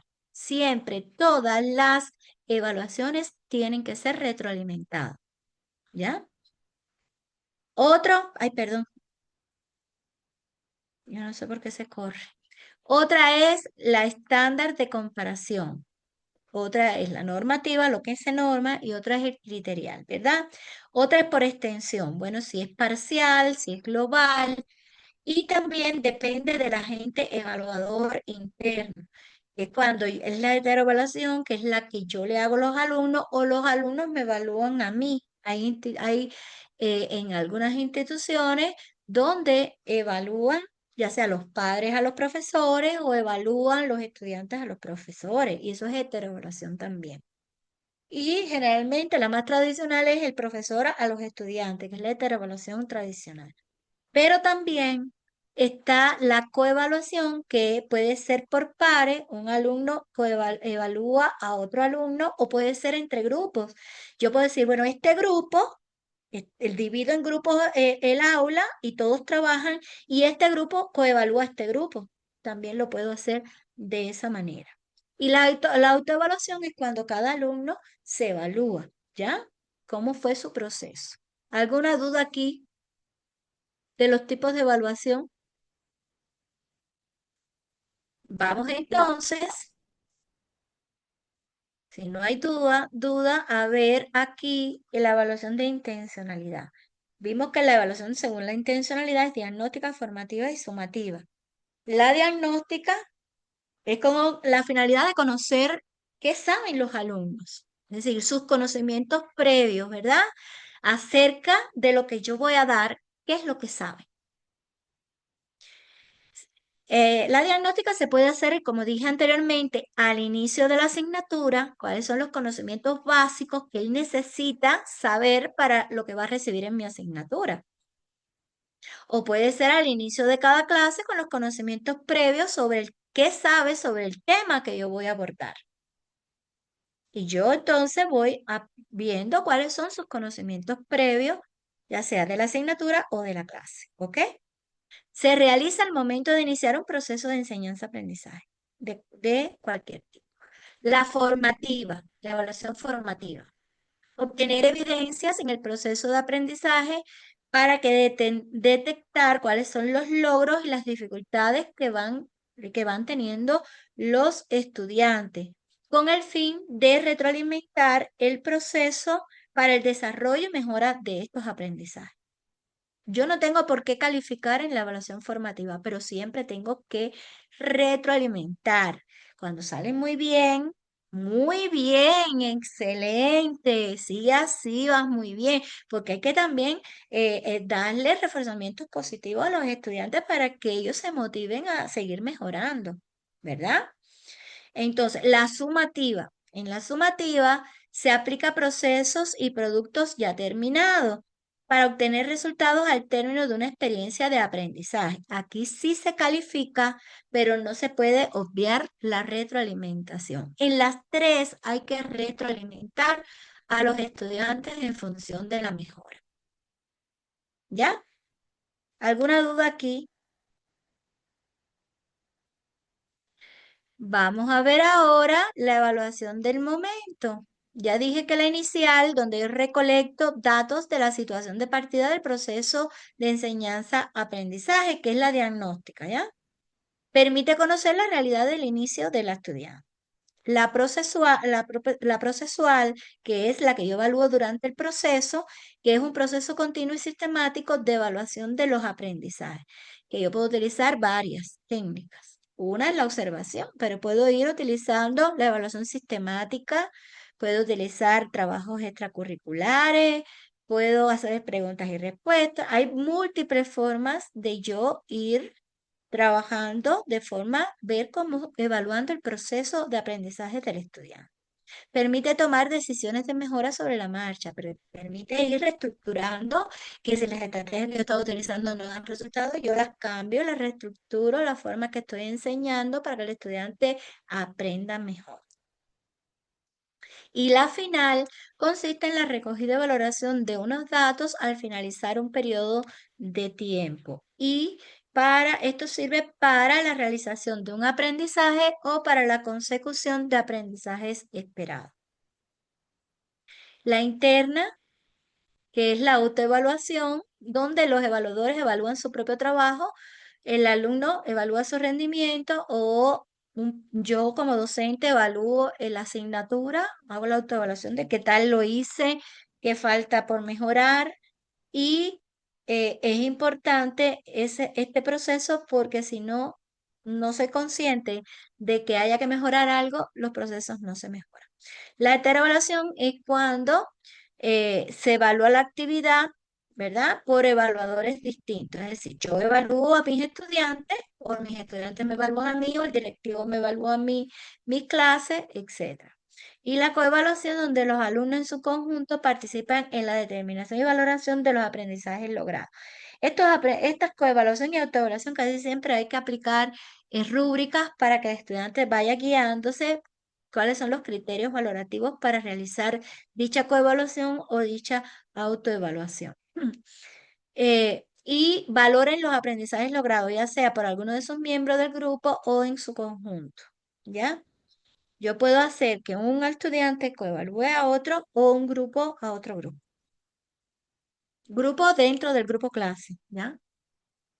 En la evaluación inclusiva, por tanto, debe contar con principios, objetivos, métodos y los agentes que van a estar implicados en dicha evaluación.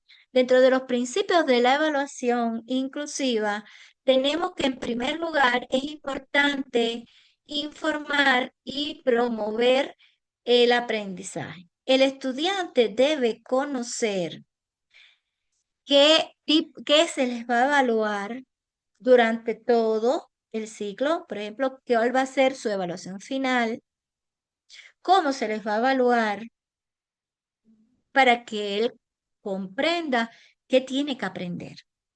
Cuando se le dice qué son los aspectos a evaluar y cómo se les va a evaluar, el estudiante se enfoca más en lo que tiene que aprender porque eso es lo que se les va a evaluar, ¿ya? Otro elemento son los procedimientos de evaluación, ¿ya? Es importante saber cuáles son los procedimientos para dicha evaluación. Para ello, también debe tenerse en cuenta en esos procedimientos de la evaluación cómo yo voy a evaluar de manera que responda a todos mis estudiantes. Ahí imagino yo siempre la parte que les decía en clases anteriores de que van a hacer la evaluación, ese cartel que hay, que cómo van a hacer la evaluación, y es un pez, un mono y un elefante, y le están pidiendo que suban el árbol. O sea, ahí el único que va a salir bien es el mono. Los demás quedan en desventaja. Sin embargo, les pongo una evaluación que nade, el pez es el que va a salir bien.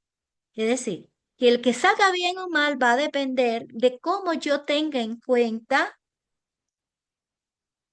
qué voy a llevar a la evaluación. Si mi evaluación realmente fomenta la diversidad, si mi evaluación responda a mi diversidad, para que todos tengan los mismos derechos y no haya segregación, que son los principios fundamentales que yo tengo que tener en cuenta en una evaluación inclusiva.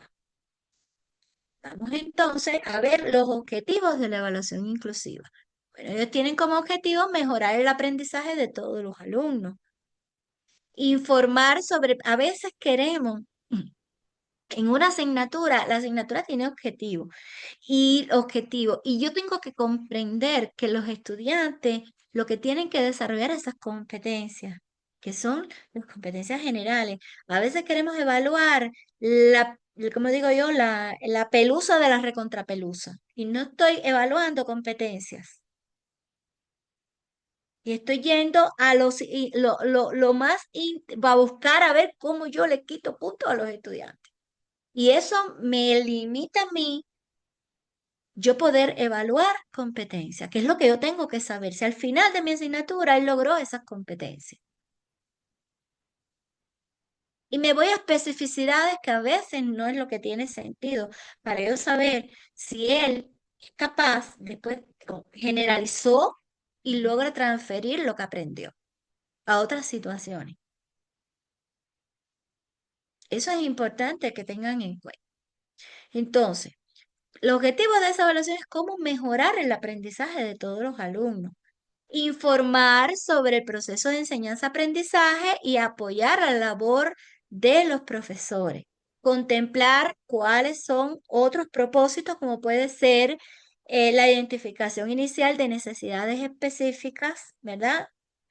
Entonces, la supervisión de niveles educativos y la evaluación sumativa. Ahora, ¿qué personas yo implico en la evaluación inclusiva? Bueno, los profesores tutores, los padres, los alumnos, los compañeros, todo el equipo docente, sobre todo las evaluaciones multidisciplinarias que son tan importantes, y otros agentes que puedan participar también en dicho proceso. Ahora, es importante que cuando yo trabaje, los profesores tengan en cuenta elementos tan importantes como las experiencias que ellos tengan. Y es muy importante las actitudes que asuman ante la evaluación, porque eso va a permitir que se puedan desenvolver correctamente el docente a la hora de evaluar en la diversidad de aulas, en centros, sobre todo ordinarios, donde hay gran diversidad, incluso en centros especializados, que también hay diversidad, porque cuando yo tengo centros especializados, que hay niños con discapacidad, ahí yo tengo diversidad de discapacidades y de trastornos del desarrollo también. Y yo tengo que saber que ninguno tampoco es igual. Y yo tengo que responder a sus necesidades. Es decir, tengo que tengo que entender las relaciones entre el proceso de aprendizaje y la evaluación. Tengo que comprender cuál es el concepto de acceso a la evaluación, de manera que cuando yo planifique mi evaluación sea lo más justa y equitativa. Y cuando estoy hablando de equidad, no estoy hablando de igualdad, que sea igual para todos, sino darle a lo que cada quien necesite. Elaborar los enfoques de manera holística de la evaluación que aportan información sobre la práctica en el aula y que no se centran en la identificación de los déficits del alumno, sino en las potencialidades del alumno, a cómo yo se los logro potenciar al máximo. Incluir a los padres y los alumnos en los procesos de aprendizaje y evaluación. Muchas veces retroalimento al alumno incorrectamente y yo le empiezo, estás muy mal y estás mal porque tuviste esto mal. No, no, no, no. Yo tengo que enfocar la retroalimentación. Mira, estuviste muy bien aquí, muy bien aquí. Ahora tienes que mejorar estos aspectos en esto, en esto, en esto. Aún te falta por mejorar, pero yo sé que tú lo puedes lograr. Porque si yo me baso en el déficit, lo que estoy bajando es la autoestima, estoy avergonzando. Entonces yo en esa proyección no puedo trabajar con el estudiante. Todos necesitamos, todo es perfectible. Y yo estoy trabajando para la mejora del estudiante, no para señalar los déficits del estudiante.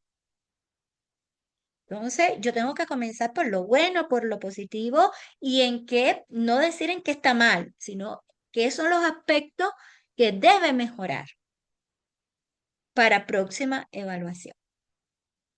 Y para eso yo tengo que trabajar. Si yo lo dejo así y sigo campante y no trato de trabajar y brindarle la formación y el apoyo y los recursos que él necesita para la mejora, no estoy resolviendo nada en el estudiante. Y a veces se lo soltamos como papa caliente que los padres en la casa lo hagan. ¿Y yo qué estoy haciendo? Yo también tengo que trabajar en función de eso. Entonces, incluir a los padres y a los alumnos en los procesos de aprendizaje, pero yo no los puedo descuidar. Eso no es, a mí el padre no me manda a limpiar, que vaya yo a la casa a limpiarle. Por tanto, yo tengo obligaciones y mi obligación es el aprendizaje. Que incluya al padre en el aprendizaje, a veces tengo que orientarlo en cómo hacerlo porque el padre no sabe. Pero la responsabilidad de aprendizaje es mía, es del estudiante, pero es mía también. Yo soy corresponsable de ese aprendizaje. No se lo puedo soltar al padre o el padre como una papa caliente. Y arréglate. Yo se lo digo a los padres no se implican, pero yo también lo solté y no me preocupé. Y eso es importante. Y yo a partir de las dificultades en el aprendizaje, las necesidades que tienen los estudiantes, yo tengo que trazarme planes de formación para resolver esas problemáticas que tiene su aprendizaje, brindarle los apoyos necesarios y los recursos necesarios para poder trabajar. Y ahí puedo establecer un plan didáctico, por ejemplo, para que él pueda mejorar. Entonces, en cuanto a las actitudes, yo tengo, y la formación, bueno, la formación inicial, la formación continua especializada que yo debo como docente lograr para poder trabajar con el aula diversa. Si yo no domino qué tengo que hacer cuando el estudiante voy a trabajar de manera diversificada, me toca entonces trabajar y buscar capacitación. Si no cuento con la formación inicial, porque en mi carrera no me dieron cómo trabajar con aula diversa, bueno, yo tengo que buscar. Y si ustedes, por ejemplo, en la maestría lo están recibiendo, y esa es una de las problemáticas que hay en sus instituciones, ustedes pueden ser aquellas personas que puedan trabajar con los otros profesores en actividades para capacitar y preparar a los docentes en cómo trabajar con aula diversa en sus instituciones y cómo deben evaluar de manera diversa. Por tanto, yo tengo que buscar la formación necesaria que yo tengo que tener, tanto teórico como práctico, ¿verdad? Y buscar elementos de experiencias, de buenas prácticas, de evaluación diversificada, para yo poderlas utilizar también en el aula. Entonces, en cuanto a los apoyos, yo tengo que ver cómo es el ambiente escolar, cómo trabajar en equipo. Ya hablamos de coenseñanza, pero también hay que establecer comunidades de aprendizaje y los profesores tienen que trabajar de manera colaborativa para esto también. Implicar en esas comunidades de aprendizaje a los alumnos, a los padres y los compañeros de trabajo, los otros docentes. Los procedimientos que sean multidisciplinares y ver cuáles son los mejores de esos procedimientos y variarlos también. No sean siempre los mismos. Y la flexibilidad en las actividades evaluativas y los tiempos que respeten ritmo y estilos de aprendizaje. Y en cuanto a los recursos, bueno, diversificar el recurso y sobre todo recursos que brinden acceso a los estudiantes. Ya hablamos de Wiki-inclusión, hablamos de la rueda del DUA, hemos hablado de aplicaciones que permitan acceder a los estudiantes a, si por ejemplo tiene problemas visuales, qué aplicaciones pueden utilizar para que puedan utilizar de manera auditiva y recoger la información, etcétera, etcétera. ¿Ya? Y en la evaluación también tengo que tener en cuenta esos elementos. ¿Qué aplicaciones le va a permitir para que él pueda realizar las actividades evaluativas en la misma, con la misma accesibilidad que tiene el resto? Y eso es importante tenerlo en cuenta. Ahora, ¿cuál es la clave para considerar la evaluación como inclusiva? Debe ser, en primer lugar, accesible para todo y continua. Debe ser determinante para tomar decisiones. Debe evitar el uso exclusivo de métodos de evaluación cuantitativa. Todas las evaluaciones pueden ser sumativas. Yo puedo utilizar la evaluación formativa, que es la que debe predominar, la formativa, sobre la sumativa, que es más cuantitativa que cualitativa. Comunicar a los alumnos, a la familia, los objetivos, los procedimientos de evaluación como proceso positivo que destaca los progresos individuales. A veces utilizamos la evaluación como castigo, penalización, y la evaluación debe ser un proceso que permita ir valorando la marcha de los aprendizajes de los estudiantes. Ese es el propósito de la evaluación. Y la marcha del proceso de enseñanza para nosotros, cómo lo estamos estableciendo también. Utilizar evaluaciones que refuercen la autonomía escolar. Es decir, que vaya logrando procesos autónomos de aprendizaje. ¿Ya? Implicación del estudiante, los padres y compañeros en evaluación continua. Evaluación especializada en la identificación inicial de las necesidades educativas en el contexto del aula para poder después diversificar actividades, diversificar evaluaciones. Variedad de recursos y herramientas sobre evaluación como manuales técnicos, materiales de evaluación en aspectos no académicos, instrumentos de autoevaluación y coevaluación y tiempo flexible para realizar evaluación. Ahora, ¿qué métodos yo puedo utilizar para evaluar de manera inclusiva? Bueno, yo puedo utilizar datos valiosos del aprendizaje de todos los alumnos, utilizando datos claves sobre el proceso, mediante el proceso que logros va obteniendo. Y para eso los indicadores del logro me pueden utilizar. ¿Y cómo mejorar después? Tengo que pensar cómo mejorar y desarrollar en el futuro el proceso. En la medida que voy viendo qué voy logrando y qué no, me permite a mí reestructurar el proceso en función de que ellos aprendan de una manera más eficiente. Recoger información durante un periodo de tiempo. Utilizar métodos variados. Un contexto educativo, factores ambientales y familiares. Y favorecer la inclusión, la toma de decisiones, la gestión del aula y el centro. Ahora, ¿qué métodos? La observación. Los portafolios digitales también me ayudan muchísimo a trabajar. Mapas conceptuales, tablas, cuadros sinópticos. Puedo utilizar álbumes, proyectos de investigación, lecturas comentadas, murales, etc. Por tanto, aquí yo tengo que utilizar, miren, evaluación entre iguales, rúbricas, exposiciones, exámenes y todos los elementos que a mí me sirven para evaluar y contabilizar dicho proceso. Ahora, en el proceso de esta evaluación, yo tengo que, si voy a hacer esta evaluación, ¿quién me va a evaluar? Tengo que hacer el diagnóstico, acompañamiento de la evolución, la toma de decisiones metodológicas, organizativas del currículo, el control de la eficiencia de la intervención educativa. Si voy a utilizar la coevaluación, yo tengo que ver quiénes van a coevaluar, qué habilidades de comunicación para que sea de lo más asertivo, que sean, acepten las críticas y que la forma en que lo hagan sea para enriquecer el aprendizaje, sea con comunicación positiva, respetuosa, ¿ya? Entonces, aquí otro de los elementos importantes es el portafolio. El portafolio es una de las formas en que permite una evaluación inclusiva porque va permitiendo que el estudiante vaya valorando cómo va marchando su aprendizaje. Esto va a ser seleccionando sus trabajos que va guardándolo en un dossier o en un portafolio. Él va guardando todos los trabajos que él va realizando. Pero esto le va permitiendo a él valorar cómo va progresando de un trabajo a otro en esos aprendizajes. Por tanto, los objetivos fundamentales que tiene es que el alumno sea consciente de su propio aprendizaje, que sepa cuándo aprende y cómo lo está haciendo ese aprendizaje.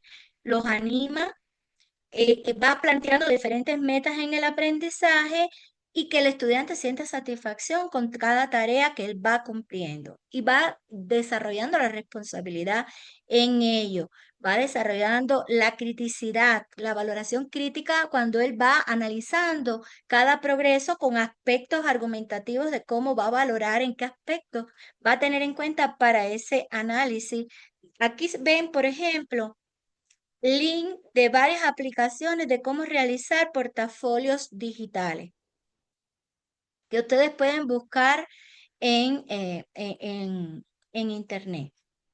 Aquí ven varios portafolios. Este es un ejemplo de un portafolio físico y aquí ven portafolios digitales. Miren aquí link para buscar cómo desarrollar portafolios digitales.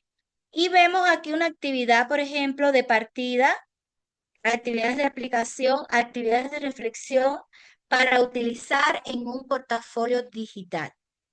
Miren aquí. ¿Ve? Y actividades de evaluación que lleve a reflexionar al estudiante sobre sus trabajos realizados. ¿Ya? Miren aquí ejemplo. Y aquí vemos cómo pueden hacer varias actividades. Colección de imágenes, informes, tutoriales, investigaciones, entrevistas, mapas mentales, póster, podcasts, pueden hacer murales, recopilación de documentos, fichas temáticas, etcétera. Miren cuántas cosas pueden hacer los estudiantes. Y aquí se ve como un instrumento que permite los estudiantes ir valorando todas las actividades que va a ir realizando. Miren. Ven, aquí se ve, por ejemplo, los podcasts, se ve líneas de tiempo, infografías, videos, etcétera, que él va realizando y que va trabajando a través de diferentes aspectos. Entrevistas, portafolio, tutoriales, etcétera. Aquí vienen otras aplicaciones para realizar portafolios digitales que ustedes pueden buscar para trabajar con sus estudiantes. Miren aquí otro ejemplo de actividades, las evidencias, actividades de reflexión, como por ejemplo, qué he hecho, cómo lo he hecho, qué he aprendido, qué es lo que más me ha costado trabajo, de volver a hacer lo que cambiaría, qué creo que he aprendido, qué momento destacaría en todo el proceso y por qué. Las rúbricas, ¿ven? También para eso yo puedo utilizar varias rúbricas. Hay aplicaciones de ejemplos de rúbricas que yo puedo utilizar para trabajar y me va a ayudar a retroalimentar. Y las rúbricas no solo sirven para evaluar, sino para monitorear el proceso. Mientras va haciendo un trabajo, me permite ver que si yo voy teniendo en cuenta todos los elementos, me va faltando un elemento que va a ser evaluado y que me sirve para también retroalimentar. Miren aquí, puede evaluar y ser evaluado de manera objetiva. No solo sirve para evaluar a los demás, sino para que el estudiante se autoevalúe. Permite especificar claramente qué se espera de ellos con anticipación. La rúbrica no se debe entregar al final. Cuando hago la orientación del trabajo, le entrego la rúbrica para que él pueda guiarse por la rúbrica. Y no solo muestra grado calidad, sino también va a describir los problemas, porque después cuando van a coevaluar y autoevaluar, los criterios valorativos se hacen a partir de esos criterios de la rúbrica. Y facilita la metacognición y el aprendizaje. Y aquí ven todas las ventajas. Permite medir el progreso, concretar objetivos y cómo alcanzarlo, descripción cualitativa de los niveles de logro, da a conocer criterios de calificación, permite que él se autoevalúe y desarrolla responsabilidad de su aprendizaje. Miren aquí ejemplos de rúbrica. Ahora es muy fácil hacer rúbrica. Incluso yo le puedo hacer hasta por ChatGPT, yo puedo ponerle a la inteligencia artificial qué elementos valorativos yo quiero, cuál es el mínimo de calificación y cuál es el máximo, y me elabora una rúbrica. Eso es muy fácil. Miren los pasos: identificar los objetivos de aprendizaje, describir el trabajo o proyecto a realizar, observar modelos de calidad de producto final, crear los criterios sobre los aspectos importantes, organizar los criterios en categoría y describir las características. Yo lo que le tengo que pedir a la IA, qué es lo que yo quiero evaluar, cuál es mi objetivo, cuáles son los aspectos, y ella me lo puede hacer. Miren aquí, ejemplos de otras rúbricas. Miren aquí cómo yo hago. Hay bancos de rúbricas. Miren aquí un link para bancos de rúbricas y yo puedo trabajar. Miren, mapas mentales, etcétera. Como varias formas que yo puedo trabajar. Miren, Critical Frames, miren aquí cómo ayuda a los alumnos, miren cómo van con las preguntas de diferentes clarificadores de profundización de discusión, etcétera. ¿Ya? Cómo hago la evaluación entre iguales, etcétera. ¿Ven? Cómo yo voy trabajando diferentes formas de evaluar. Miren aquí un cuadro donde yo hago procedimientos para evaluar entre iguales. Ya. Miren aquí lo que yo les decía, cómo yo tengo que tener en cuenta si que lo yo quiero subir un árbol, hay en desventaja, quiénes están en desventaja y quiénes son los que el gato me va a poder subir el aula, el árbol, el mono, pero los demás van a poder. Entonces, ¿es inclusiva esa evaluación? No es inclusiva. Entonces, esos son elementos que tengo que tener, que la evaluación siempre será un medio y no un fin. Ya. Hasta aquí espero que les haya servido esto que hemos trabajado en el día de hoy. Entonces, quiero que me comenten ya para cerrar si les ha servido y si han aprendido algo nuevo, aunque sea uno que cierre. A ver, ¿quién va a darme el cierre para saber retroalimentarme yo si han aprendido, si les ha sido algo nuevo, ya lo sabían, han reforzado? A ver. Buenas noches, doctora. Bueno, en realidad hay muchos temas que para mí eran nuevos, pero me ha llamado bastante la atención lo del contrato didáctico, la verdad, porque más adelante incluso lo puedo utilizar para trabajar con los niños y sobre todo porque también se puede trabajar con niños pequeños, claro que con el consentimiento informado del padre. Y claro, como usted dice, nos ayuda a la autonomía, a la responsabilidad, a que los estudiantes tengan más compromiso y responsabilidades en este caso en las actividades o en lo que se vaya a trabajar. Claro. A ver, ¿alguien más? Bueno, solo decirles que ahora en el trabajo, cuando ustedes van a trabajar con esas estrategias en la actividad que está en el aula virtual, pero que van a seleccionar qué estrategias van a utilizar, qué estrategias personalizadas van a utilizar y van a incorporar en su clase. Ya ustedes en la clase ya empezaron, hicieron la caracterización de la diversidad, empezaron, escogieron la materia, escogieron una estrategia para utilizar una estrategia inclusiva y siguieron los pasos metodológicos para desarrollar la clase. Ahora le van a incorporar una estrategia de personalización de la enseñanza, estrategias de autorregulación y van a también agregar que la evaluación tengan en cuenta todos estos tipos de evaluación para la clase y que sea diversificada. ¿Ya? Van incorporando esos elementos a la clase que van planificando para su clase final. Entonces, si no hay duda, entonces nos vemos el jueves para la última clase de la asignatura, que está referida al DUA. Nos vemos entonces el jueves. Gracias a todos. Doctora, buenas Dígame, noches. Bori. Una cosita, disculpe, yo no pude ingresar al momento de la Yo te asistencia, pongo ahora la entonces, asistencia, Bori. muy amable, No te gracias, preocupes. doctor. Gracias, Bori. César, Hola, profesora. Es que yo también tuve inconveniente con internet. En la primera hora no pude conectarme, ya fue en la segunda. ya yo los incorporo. Recuerden que el jueves lo que no estaban es clase, no vamos a dar tutoría, vamos a dar clase. Y la semana que viene, las 2 días son de tutoría, ¿ya? Ya listo. Gracias, profesor. Ya. Entonces nos vemos en la próxima clase. Bueno, doctora, gracias. Chao, pasen bien, descansen. Gracias a todos. Gracias, buenas pasos.